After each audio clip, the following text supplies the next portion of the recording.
హైదరాబాద్లోని అల్మాస్గూడ వినాయక హిల్స్లో ఉన్న శ్రీ త్రివేణి స్కూల్లో 2026-27 విద్యా సంవత్సరానికి విద్యార్థి నాయక మండలి బాధ్యతల స్వీకార కార్యక్రమం నిర్వహించారు.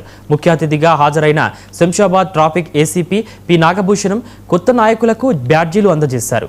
విద్యార్థులు క్రమశిక్షణ, నాయకత్వ లక్షణాలు, సామాజిక బాధ్యతలను పెంపొందించుకోవాలని ఆయన సూచించారు. మొబైల్ ఫోన్లు, మాదక ద్రవ్యాలకు దూరంగా ఉండి ఆరోగ్యకరమైన జీవనశైలిని అలవర్చుకోవాలని పిలుపునిచ్చారు. కార్యక్రమంలో పాఠశాల యాజమాన్యం, ఉపాధ్యాయులు, విద్యార్థులు పాల్గొన్నారు.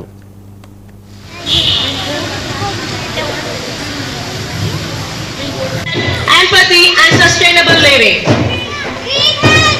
Red leadership.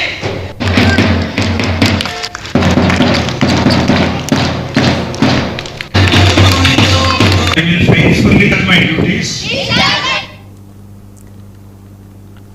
కడప జిల్లా బద్వేల్ టీడీపీ